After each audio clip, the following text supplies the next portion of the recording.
sports fans, this is Robert with WTP Sports here live on this Thursday evening. We got a special guest with us here tonight, ready to do the 2026 Miami Hurricanes football preview with my man Justin Geiger. How you feeling this evening, Justin? Feeling phenomenal, man. Season approaching. I'm ready to go. Yeah, I'm glad you were able to make it tonight. We also got our man SEC Sean, who will be co-hosting with me tonight. I'm glad he could be in here with me as well. SEC Sean, how you feeling?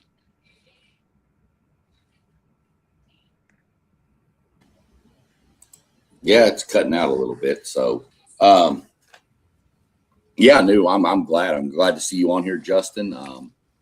It's always good to do the team previews with somebody from the team because we can sit here and talk about Miami all we want, and we kind of know, but to get an inside view from a fan of the team is what we want to bring to the viewers so that they can hear it from the inside.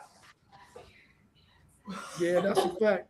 Both of y'all's teams met up in the college football playoffs last year in College Station, Miami, Texas A&M.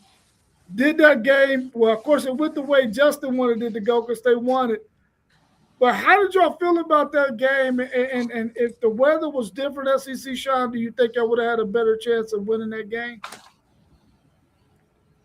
You know,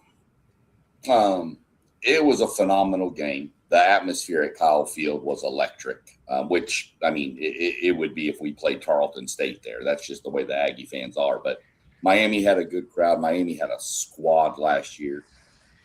I think it was a defensive struggle. And I think we've talked about it numerous times, Rob, that A&M's problem last year was the defense would be playing phenomenal and they'd get popped with a long run. And it happened. And then Marcel Reed threw the pick, of course, in the end zone, which everybody's harping on him. But, you're trying to make a play to tie a game at the end in a playoff game.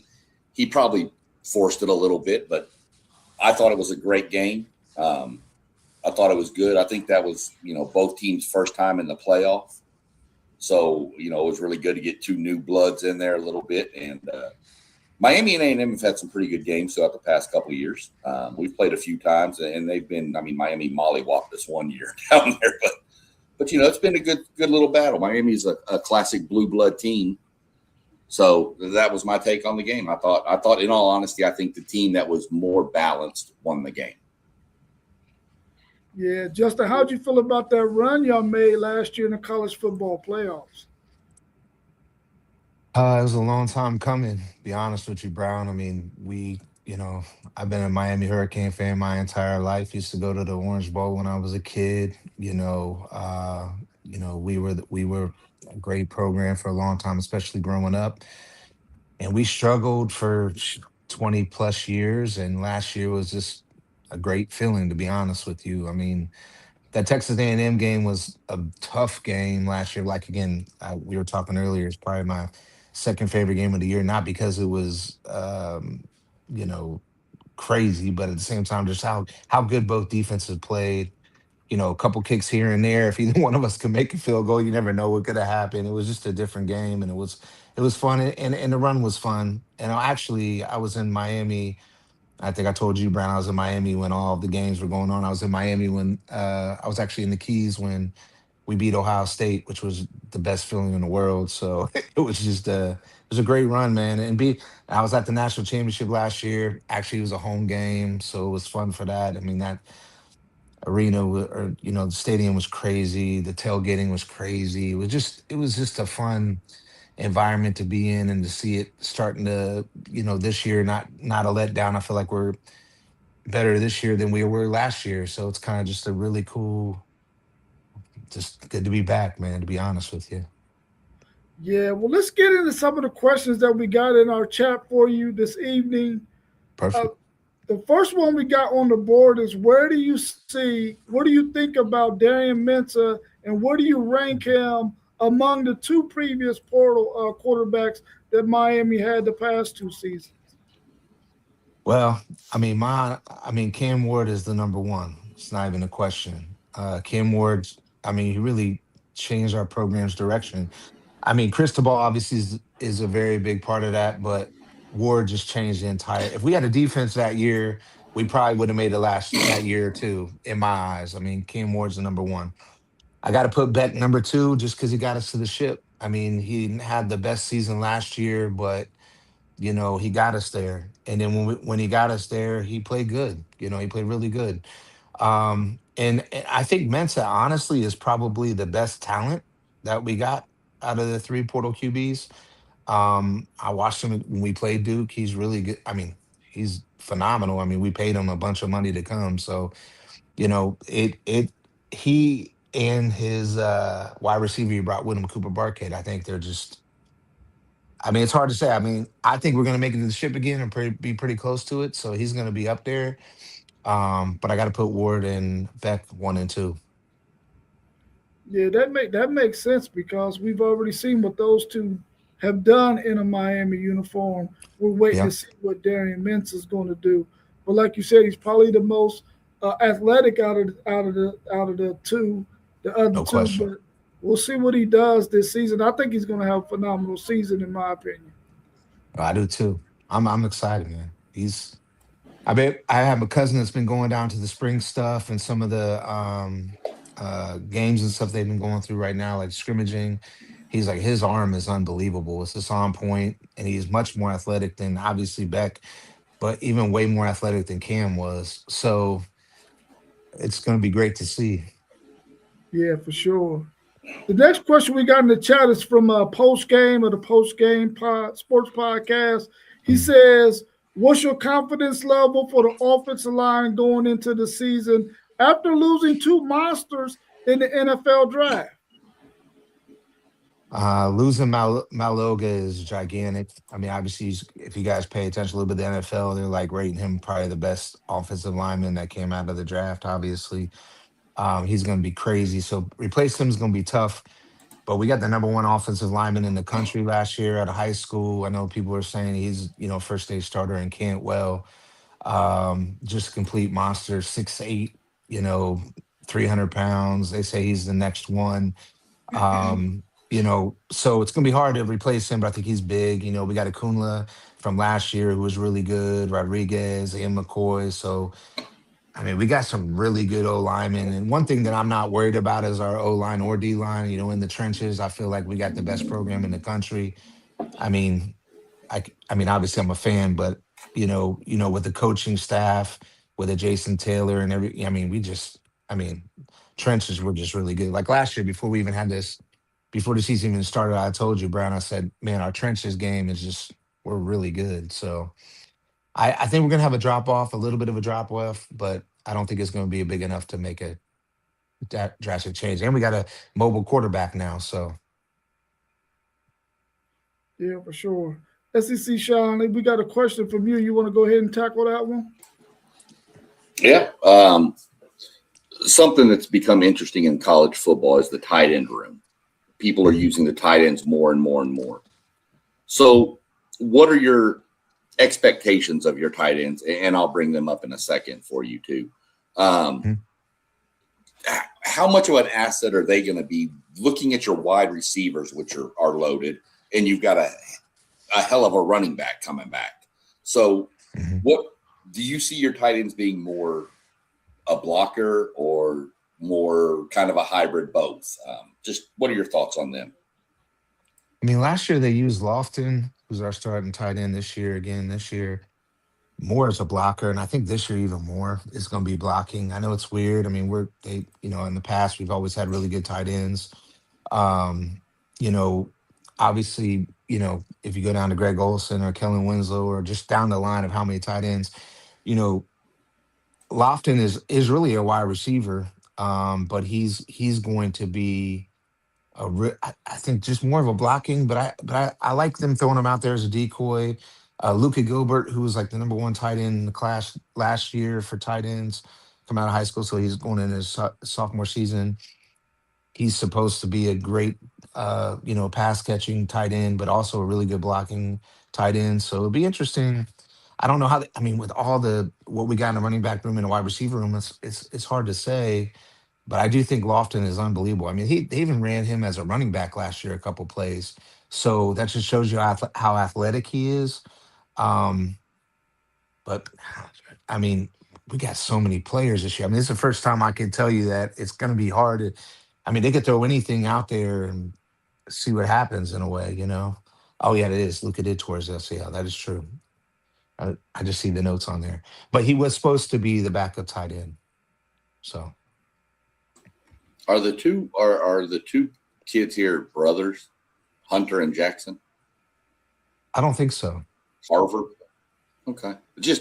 It's not like a normal last name Yeah. like Smith or something, So I was like, Not that I wonder if they're brothers. I don't know of that. I don't know that for a fact. I don't think so, but maybe they are. I don't know. Good question.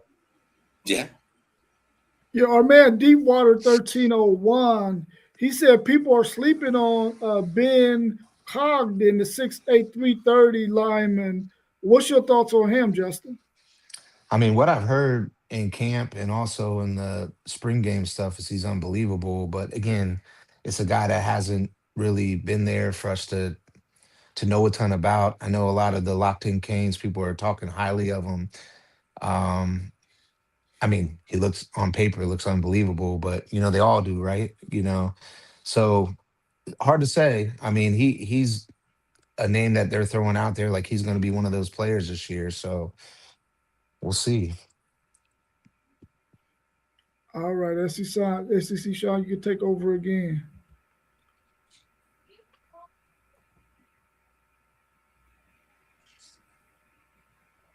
Are you on mute?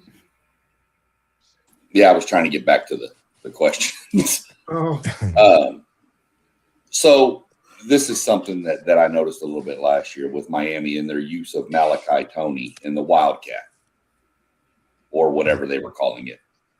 The kid's obviously phenomenally talented and athletic. But now you've got, again, we've mentioned some of the people coming in, Mensa and all that. Are you expecting Miami to still do that with Tony, or would you prefer him to be more just traditional, get outside, catch the ball, and make something happen? I mean, I want him to be traditional. I mean, I think besides Jeremiah Smith, he's the number 2 wide receiver in college football.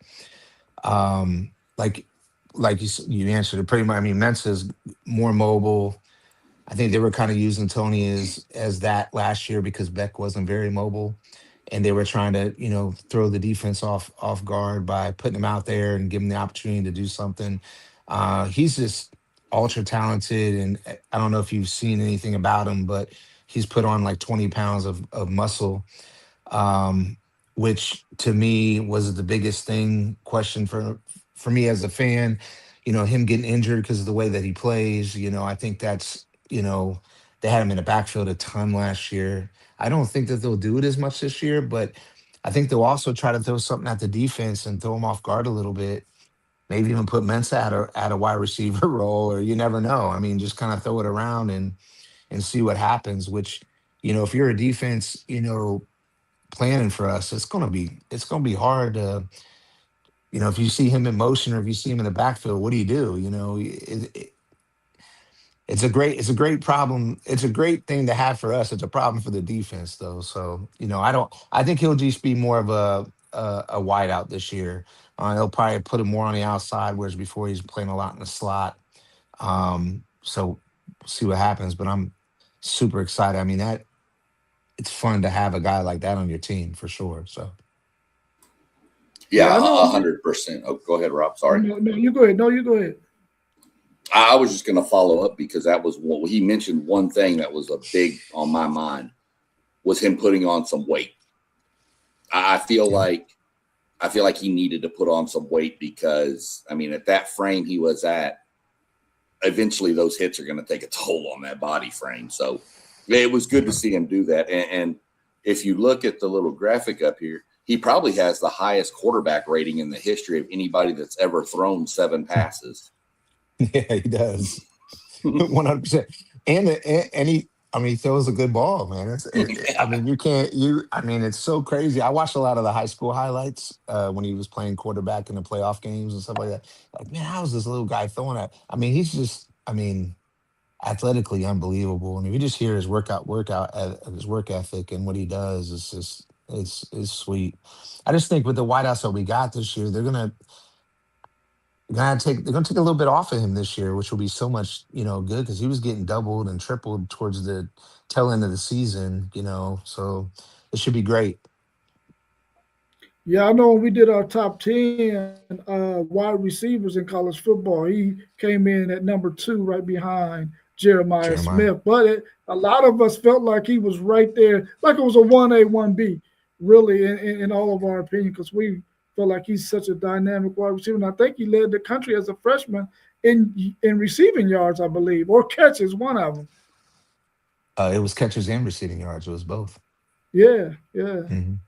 Yeah, yeah, he's unbelievable. Like I said, that wide receiver room, with Cooper Barkay coming over, Tony Moore, and they got Jacobs from South Carolina, who I mean, I watched a little bit about. I haven't really seen a bunch, but they say he's really good too. So it's going to be interesting. We got Upshaw as well.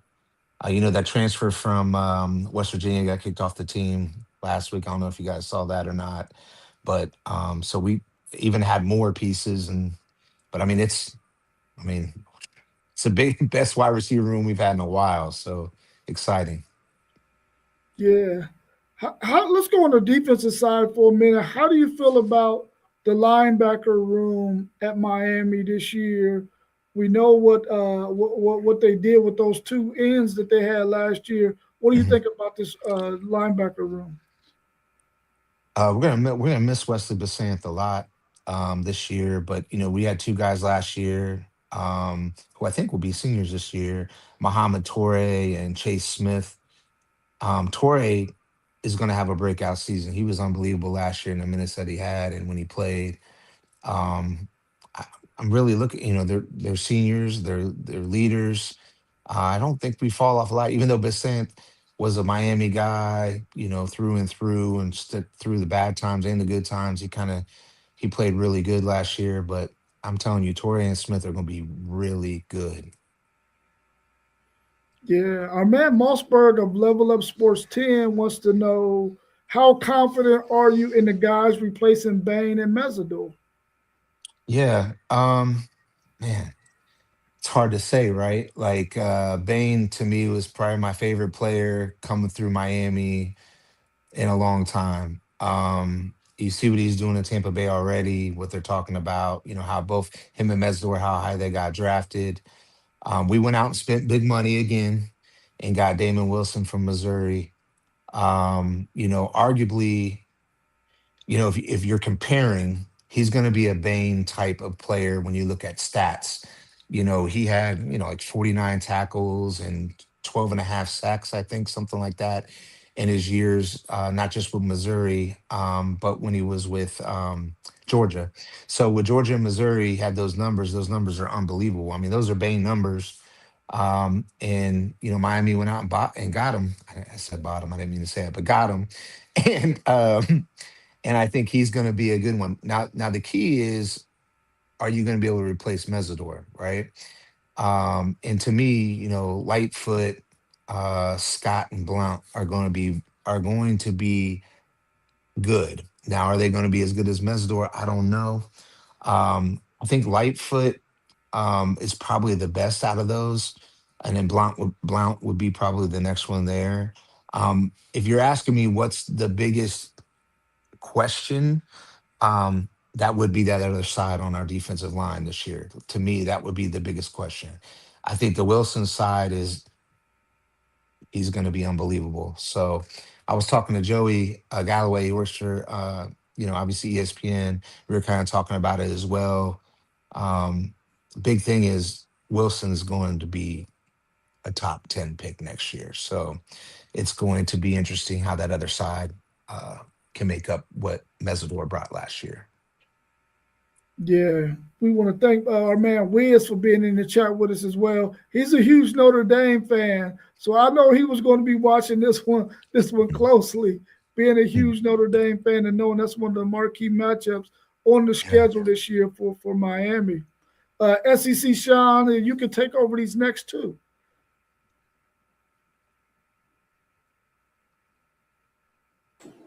Let me unmute. Where was the next one? So we all know Fitzgerald, another. I mean, look, I'm going to come down and have to do some investigation because where you're getting these true freshmen that play like they've been in the systems for 4 years, I don't know. I've never seen it at any college football level that I can think of.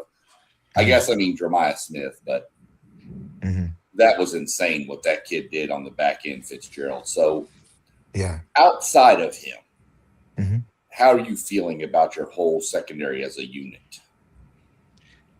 Just as good or better than last year. I mean, OJ Frederick, who started last year, unbelievable. Damari Brown, who was injured last year and only played half the season, was supposed to be our best DB, and now he's back this year. And then we got Xavier Lucas. All I mean, all a lot of speed, all great players, all top ranked high school players coming in. So and it's what they feed them in Dade County, SEC, Sean. I mean, it's Dade County. So you got Jeremiah Smith, who's from Dade County. I mean, it's what they feed them. You know, they're playing all year round, where, obviously different areas of the country aren't playing all year round and serious about football, right? So um, again, I am very, very happy about what we got going on in the secondary. So I think last year, if you saw the first half of the championship game where we didn't have the starting safety because he had the targeting penalty in the game before, and we played kind of safe and prevent. And then second half when he played, how the game turned in our favor against Indiana. Um, I think this year is even going to be better. I just think they got a year beneath them, and also that experience of playing a national championship and what we did and what we didn't do. I think that's just going to resonate, and we'll be ready to rip.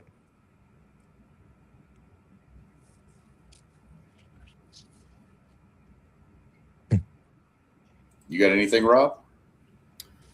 No, because Fitzgerald was on our list of, I think he plays safety, right?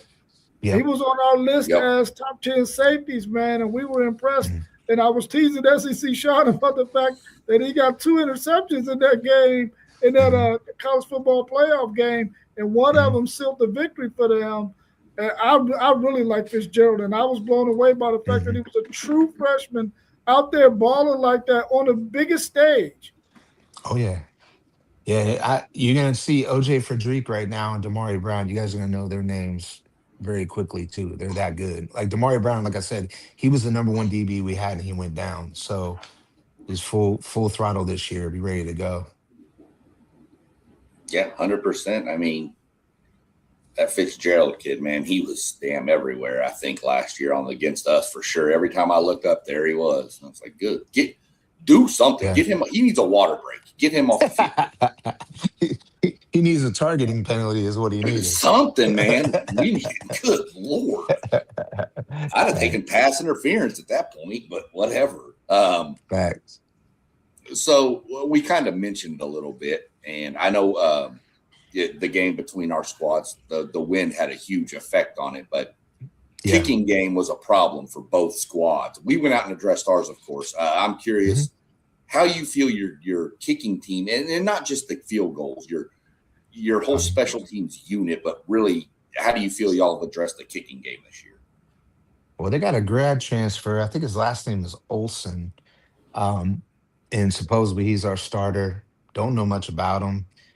I mean, we're gonna try to put up 1,000,000 points, so I don't know. Kicking Right. might not be the biggest thing, but we've always had a good punter. That Dylan Joyce has been really good. I mean, we've gone through our Australian football players that become our punters, and I mean, he's the next one up for us. He was our punter last year. The kicker, I don't know much about. I know he's a grad transfer. His last name is Olson. I do know that, and they're very highly of him. I don't know that we went out and spent money like we did everywhere else to try to get Right. what we needed, but they say he's a really good kicker. So I don't know.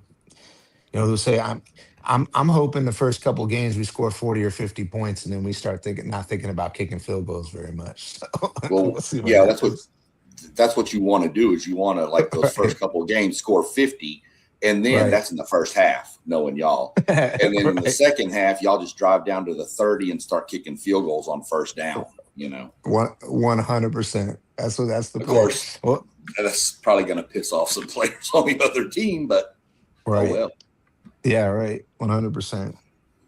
Yeah, Justin, I know you said that beating Ohio State was the best game for you. And our man one take Zaya is also a Ohio State fan, and he said he hopes that Ohio State gets an opportunity to get some get back this year. Do you think that will be a really good matchup between those two if they were to meet again in the college football playoffs? I do, and I think that's what you know, that's what college football wants because that's one of those prime time games.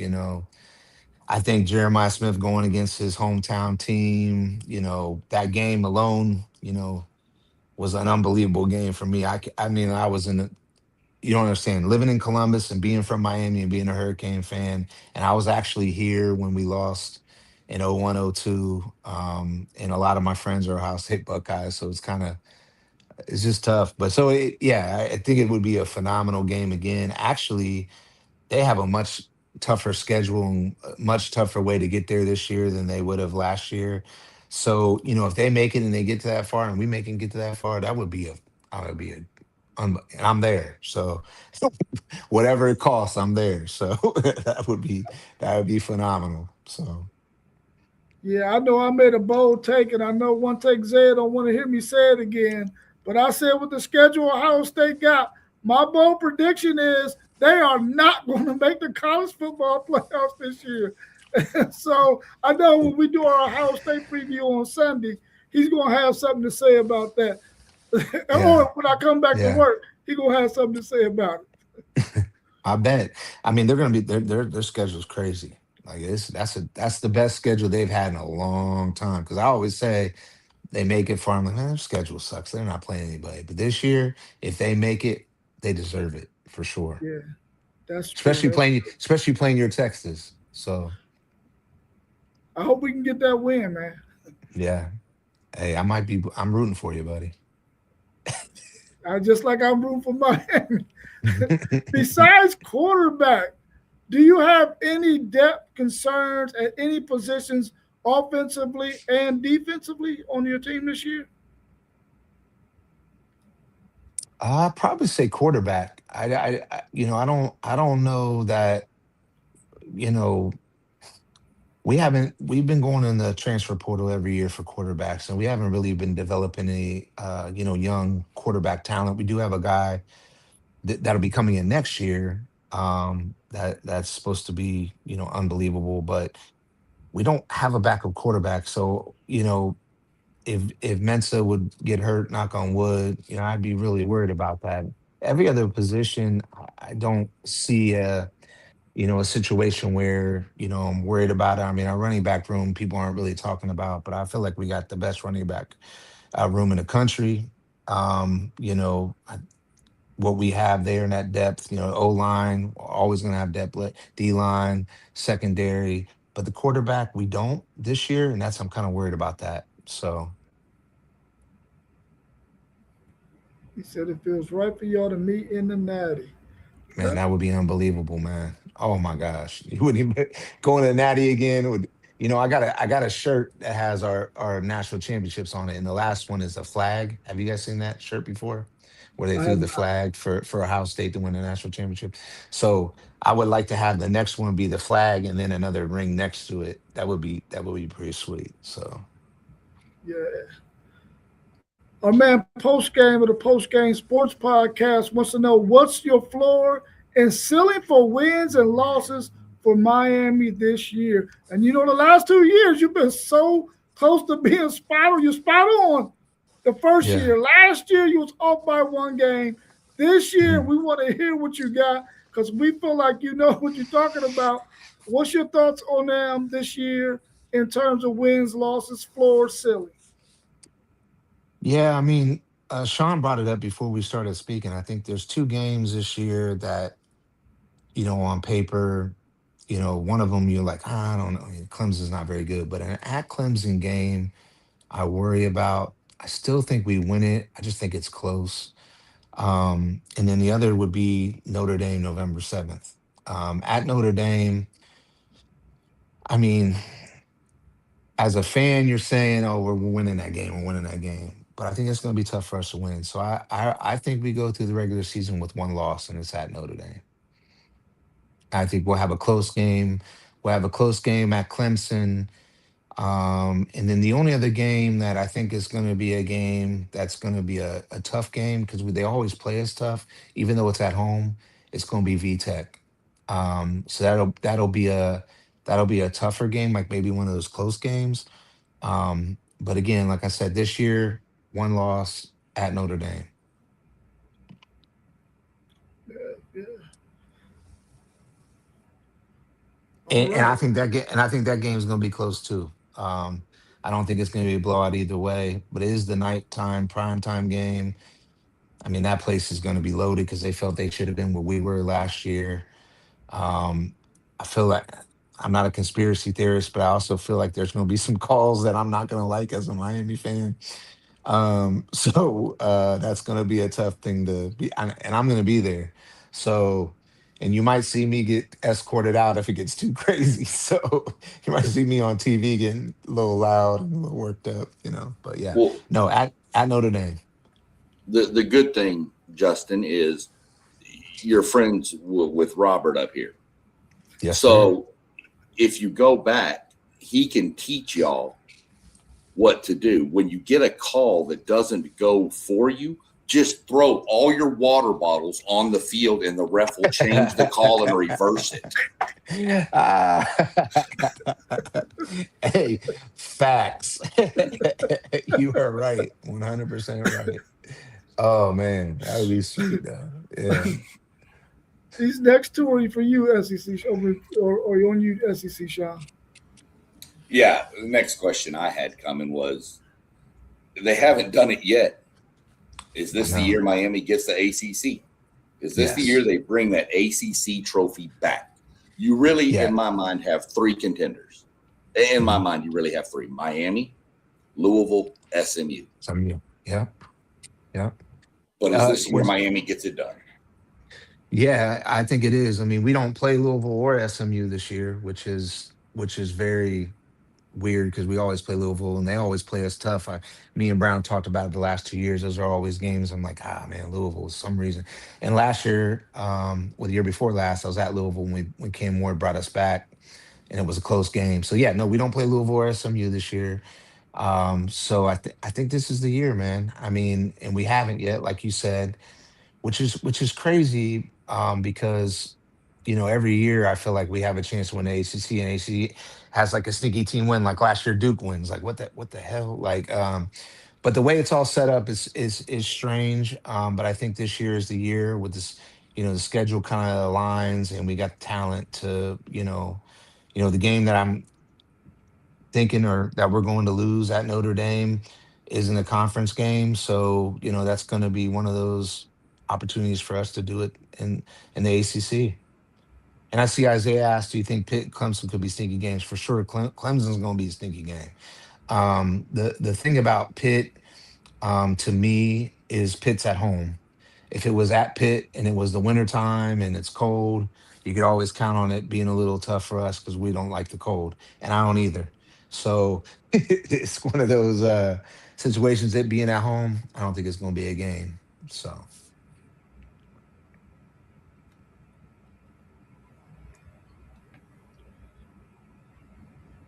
The last one came from Level Up Sports 10 here. Wanted to know, with the talent y'all have, is it title or bust? I think any college program that's going to the extents that we're going to get these players here, as Texas A&M is doing, as Texas is doing, as Ohio State is doing, how Oregon is doing. Your top 6, 7, 8 teams. We're going after it. I think it is Tyler or bust year for us. I mean, I like as a fan, as a fan, you'd like to give the coaching staff another year, right? I mean, because you're talking about recruiting, you're talking about playing a lot of freshmen, you're talking about homegrown talent, which you have in Miami, where you may not have in other states. You're talking about homegrown kids. You want to give them another year or so, that type of thing. But because of what happened last year, it is title or bust. I really, really do think it's title or bust. I think Cristobal taking on his extension this year. I don't know if you guys saw that he signed for another, I think it's 5 or 7 years, which he deserved it, but you generally don't see that in college football anymore, and him doing that means we're going after it. You got another year of Tony, and I don't, you can't waste it, and this is Mensa's last year, and then you're going essentially next year you're going to a young quarterback unless you get in the transfer portal again. So again, it's it's championship or bust. I was really mad about us being preseason number 7. I thought that was unbelievable to me. But I also think that lights a fire in the coaching staff and the players saying, look, you guys, we made a championship last year. They say we shouldn't have been there. So what are we gonna do this year to show? We gotta win it. So Yeah, what do you think about Isaiah's question? One take Isaiah's question right there. I think the ACC smartly pushed their best team to the front as far as scheduling, and they hope another team will emerge as a clear-cut contender. What do you think about that comment? so are they saying that they pushed us as the top team? Because to me, even though Notre Dame's not in the ACC, they're considered an ACC team. So to me, that's the clear cut who they want there, right? Even though they're not really an ACC team, but they are. They play our schedule, they play our teams, that type of thing. Um, yes, I think they think we're the one, right? So but I also feel like 1B is Notre Dame, right? They're saying Florida State's not going to be nothing this year. Clemson's not going to be nothing. Even Louisville and SMU, are they pushing them? No. So yeah, I think they're saying we're the favorite. And I'm happy for that. I mean, from a fan's perspective, we are the favorite and we're going to go there. We're going to get there. But Yeah, you mentioned Mario Cristobal's contract extension, and we were talking in our chat a little bit earlier about Brent Venables getting another extension. What's your thoughts on coaches getting these extensions? Especially, I understand Mario Cristobal getting one because I think he deserves one. But what about Brent Venables? Do you think he deserved to get a contract extension? I know they made the college football playoffs last year, but do you think that Oklahoma is going to be one of those competitive teams that will allow their coach to be getting a contract extension? well, I think it's the name, right? I mean, if you're able to run a program with that kind of name and you make it, even though they're not the Oklahoma of the past, they're still Oklahoma, right? I mean, he's able to recruit. They're still getting players. I mean, they're still, he's still managing that, and they made it there. I mean, I think that's pretty much what it's going to be about. Even I don't know if it'll be as much when they expand the CFP. That may change the way they look at the coaching and extensions. But right now, with the how many teams are getting in, and if your team's making it, and the money that team and that conference is getting, I mean, they're gonna. And as long as you're not, as long as you're dealing with these kids who are almost professionals now already in the college landscape, and you're doing a good job at it, I mean, you gotta hope to keep the coaches. I don't think they had to sign. I don't think Cristobal even cared about signing 5 or 6 years because he's going to stay in Miami as in my opinion probably forever. But again, I think the Oklahoma coach deserves it, and he should have gotten it because of the name and where they made it to last year. In my eyes. SEC Sean, you got any more questions for Justin before I ask a couple of more? You kind of touched on the Cristobal thing. That was where I was heading. Not a real big deal. No, go ahead and knock off some of yours, and I'm sure something else will pop into my head while you're going. I'd like to know from you, Justin, if you had to pick the top 4 teams to get those top 4 slots Going into the college football playoffs next year, what would those four teams be if you had to come off the top of your head right now? I think Texas is going to be one of those top four teams. I think if when they beat Ohio State, that'll put them in the front there to get that pick because of where they're preseason ranked. I think Oregon's going to be there. I think they'll have a chance if they beat Ohio State. I know it's crazy just throwing Ohio State out there, but if they beat Ohio State, they'll be a top four team. Um, and then obviously us. And I even think if we don't beat Notre Dame, I think it would be Notre Dame as well. So that's the top four teams that I'm thinking. Process of elimination with a lot of these teams are playing each other, right? So I think it's going to matter where the game's at, right? So like if we lose at Notre Dame, will that really hurt us, right? And if we go through the rest of the season and win out, or if it's a close game, you know. So all those things are going to matter. But I think Notre Dame, Ohio State, Oregon, and Texas are my four before the season starts. One thing Zay wants to know about Jackson Cantwell, and he wants O to know lineman. what are you hearing about him and his development, and does a Mhm. lot of his success depend on the development of him on offense? Yeah, that's the guy I was telling you guys about earlier about when we lost Francis Maloga. I mean, he's I think 6'8", 6'9", number one offensive lineman in his class. He came to school early last year. He's been practicing with the team even from uh like like I think probably like 3 or 4 games before the end of the season and through the playoffs. So he's been there all winter, going through all spring and now ready. I mean, he's the one. So I think Ohio State had him, Georgia, Alabama, everybody was up and up to grabs to get him, and he came to Miami. So, man, that's one guy that I'm super excited about, like Maloga was for us. And again, a freshman and starter, and they're saying he's whenever he goes is going to be number one pick automatically. That's just crazy to hear, but a lot of expectations on him for sure. You got anything SEC, Shaw? Yeah, I was going to mention. I see you put a poll up. So I was going to mention to everybody in the chat real quick. I do have a question coming for you, Justin, after this, real quick. Okay. The question in the poll is, will Miami win the ACC championship?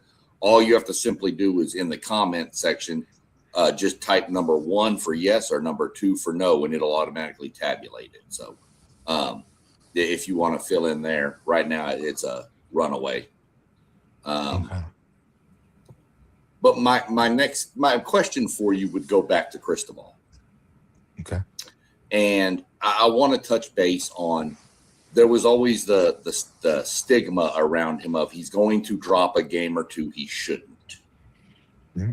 So I want to remove Clemson and Notre Dame from this. What is the game or games that if he were going to do it, would drop that game that nobody saw coming? Yeah. Virginia Tech, and possibly Duke, because you got to look at, our old coach is the coach there now. It's funny. I saw him. He has a place in the Keys near us, right? So I saw him on his boat, and we stopped and talked, and I started talking crap to him a little bit. Obviously, his dad was the mayor of Miami, Manny Diaz. He's ignited. He's mad that they lost Mensa and Barkate. They had him. He had re-signed to go back there, and then Miami came and got from him. So they're going to have a lot of added, anger and frustration and readiness to come after us. Even though it's at home, that'll be a tough game, and I could see that would be one that, like you said, I don't fully put it on Cristobal, but there could be some calls or some things that you're like, oh man, why did we do that? In any college game. But Virginia Tech as well, with them having Franklin as as their coach now from Penn State, they're going to be motivated to get a big win. I don't know that they'll have too many wins, but I think they'll be ready for us. And again, it's at home, so you're saying, okay, these are automatic wins. That'll be tough because Virginia Tech's going to play good. They're going to have a good special teams as they always do.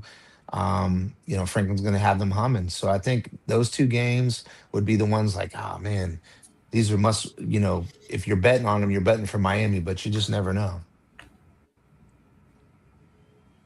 Our man Post Yeah. Game popped in with a question real quick. Were you going there, Rob, or were you going with one of your own?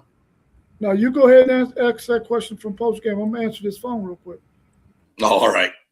So Post Game had a two-part question. We kind of touched on part of it earlier, but this is a little different. What kind of Mhm. workload do you see Cooper Barkate having? And do you think this is going to take away from Tony's workload with Barkate's addition?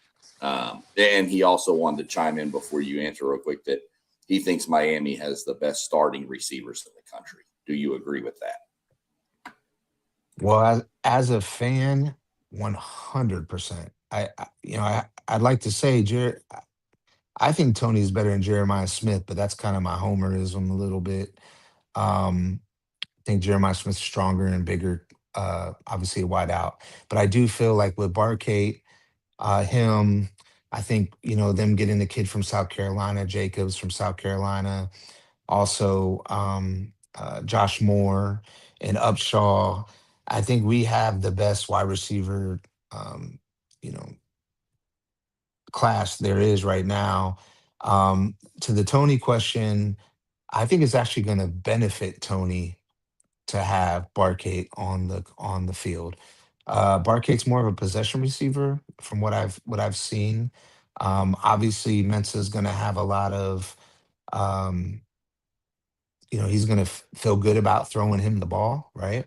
But I think that'll also give Tony the option to really get loose this year. Beck had a good arm. Obviously, you're seeing it with the Cardinals now, but they're saying Mensa's arm is much much better and a little more precise.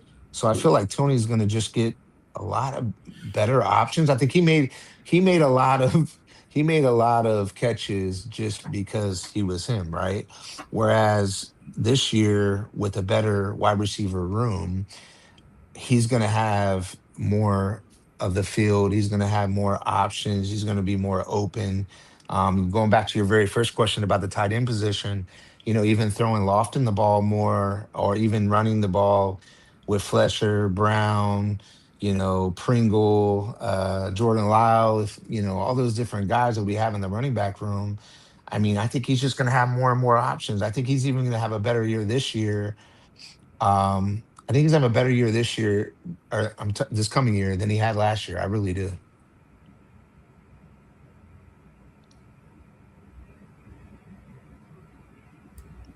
Yeah.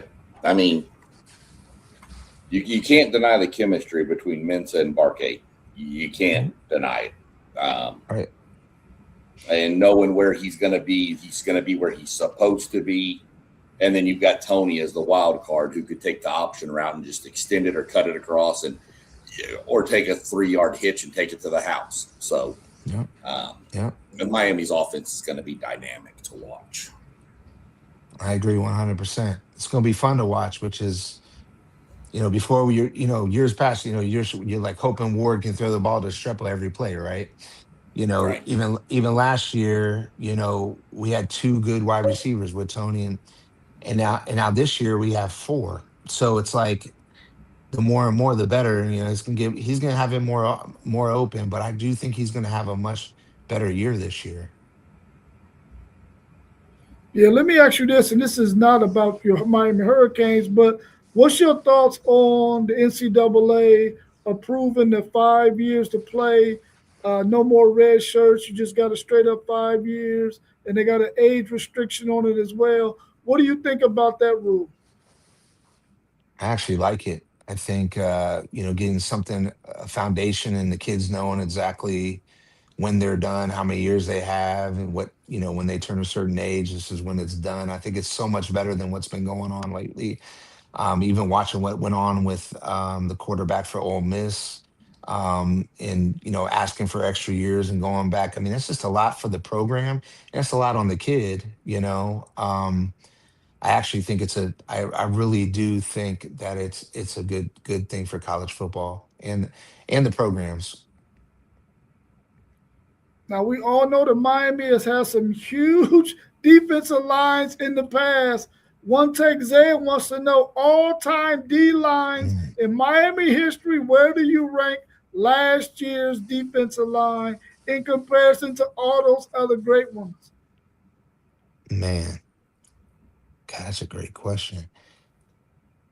I gotta go with, oh man, the the D line that we had with Warren Sapp, Jonathan Vilma, man, it's like Calais Campbell. Man, I mean, I that would have to be one. I think last year is two. I mean, you're gonna see what a lot of times when we talk about college football lines, we think about their NFL careers, right? So it's hard to go back and think about those guys. You When I'm saying those names, you're thinking about their NFL careers, right? But I mean, if you look at the dominance that Miami had during those years, it's got to be that that team for those 2 or 3 years, just unbelievable.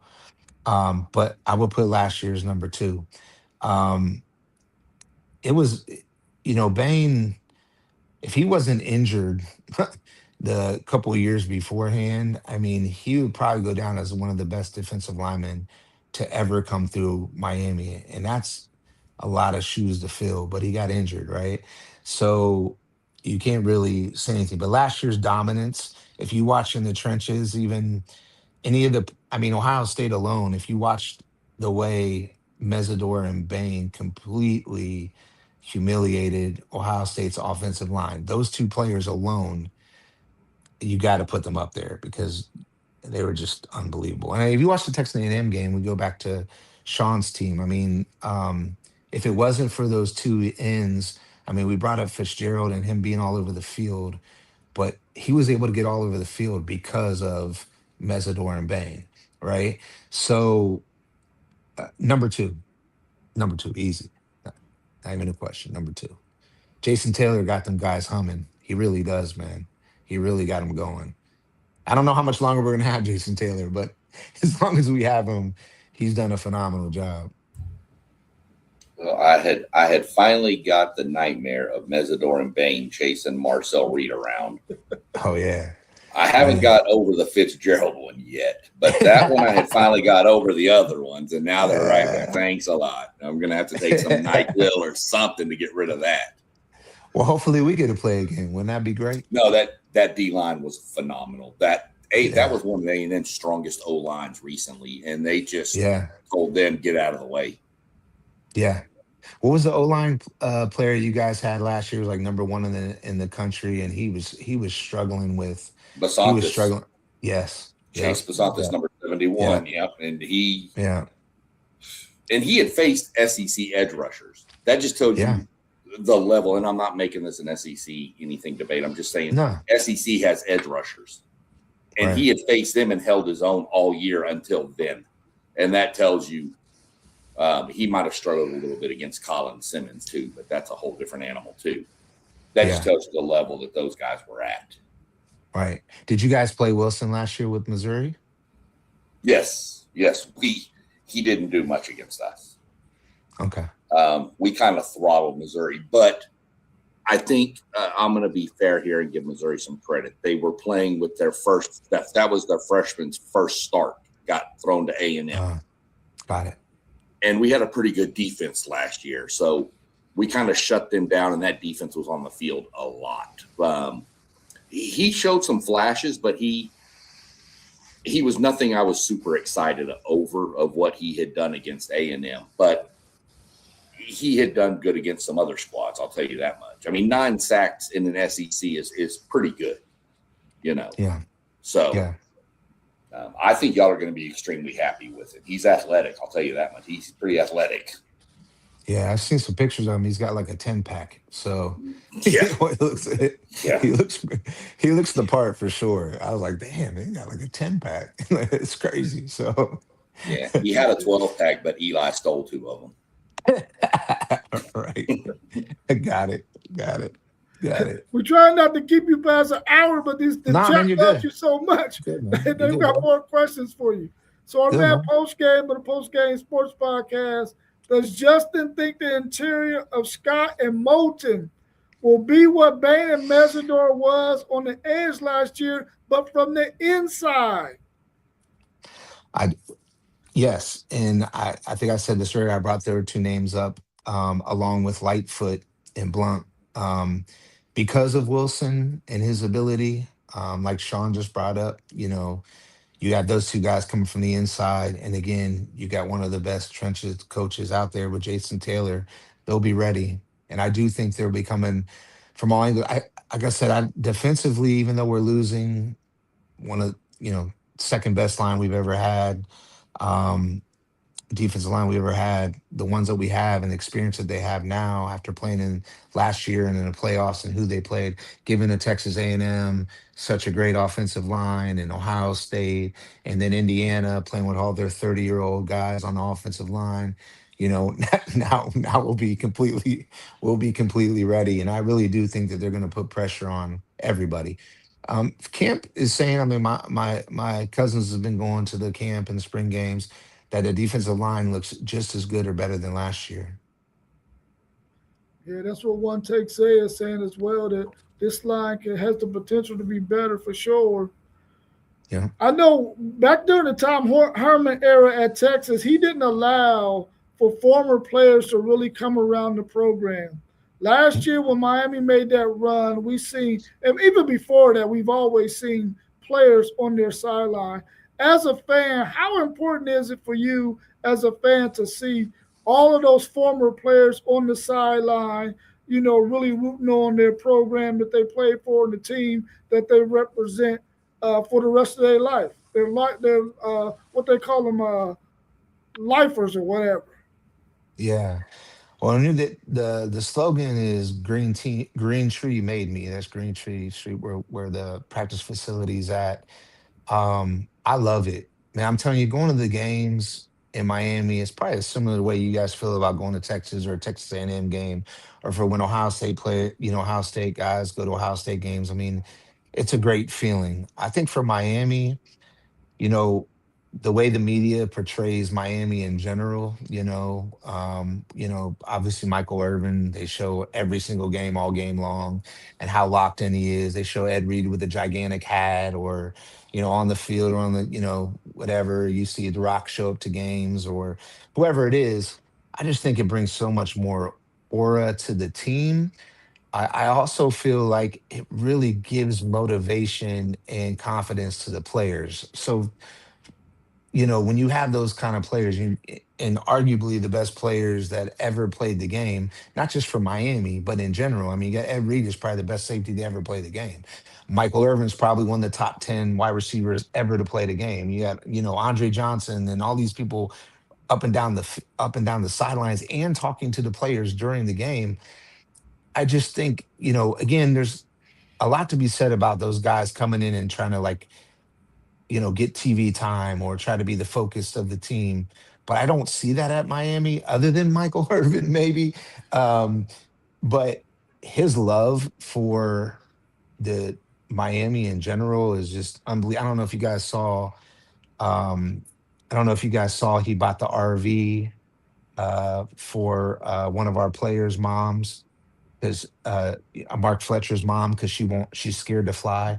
I don't know if you guys saw that, but he went out and bought an RV for her so she could, drive around the United States and go to games. I mean, I know that sounds trivial because he's got a lot of money or whatever, not a big deal, but that just shows you, if a player that was in 1980s, early 90s, coming back to the program and buying stuff for the players, even though they don't need it, they don't need the money anymore, but just the thought of it just shows you what kind of family you got. I'm telling you, just being near the sidelines at the games that I've been to, it's just a great feeling. Just the families and the players, and just I sat next to Cam Ward's parents in Louisville, right next to him, and everybody was just. I mean, it's just a great environment, man, and I think it's great. Well, the I did some research while you were talking, and last year, Michael Irvin was only beat by one person for number of times being shown on a stupid football game, and that was Taylor Swift. I didn't even know that. That's actually I'm just messing around. that's pretty. Oh, I was about to say, damn, that's crazy. Damn. Oh, no, I would have bet it. It's funny because all the Ohio State, obviously all the Ohio State fans around me Yeah. like, man, all they do is show Michael Irvin. I'm like, man, what do you think? But they do show him a lot. You're 100%. Yeah. And Taylor, you are. I was gonna say that's actually probably a good stat, but It might be. no. If I looked it up, it probably would be true. That's the bad thing. Right. Uh, Yeah, he's yeah, no matter energized, what, man. and no matter what, you and I are kind of tied anyway without you even knowing it. Why's Because that? one of the kids that I did 7-on-7 football with was your quarterback for a year, Who's that? De'Aaron King. Oh yeah, I like Derek Man, King a lot. that From kid had Houston, so I much liked him a talent, but lot. them knee injuries messed him up. Yeah, he was. But yeah, That's another guy that I guess that would be the first quarterback in the transfer portal that we were really, really high yeah, about. And like you said, him getting injured. Oh man, he was. Oh, before he came to Miami, I would. If Brown would have had this this channel, I would have talked all about Derek King. He was unbelievable, unbelievable. And they had a wide receiver core that year. They would have. Oh, talk yeah. about talk about sad, but No, I know. I man, hated it, but damn, that's hmm, football. that is 100% right. 100%. Well, Justin, we appreciate you giving us an hour of your time. Ah, no worries, man. Everybody in the chat, thank you so much. But before you go, Justin, give us one time. Are you ready for the U? Are we ready? Let's go. I'm excited. I'm really excited, man. So be ready at the end of the Yeah. year when we get a national championship. We'll get on this again and just see where I'm at. Actually, I'll do it from the game if you want to. Oh, yeah, for sure. That's why I had to put this in the background today so you guys see this is where we were last year. I was Oh, there. yeah. So, Yeah. All right, have a good rest of your evening. You We too, appreciate Yeah, for it guys. so sure. much. Hey, nice to meet you, Sean. You too. All right, buddy. Have a good one. All All right, right. y'all. Peace. All right. Cheers. Peace.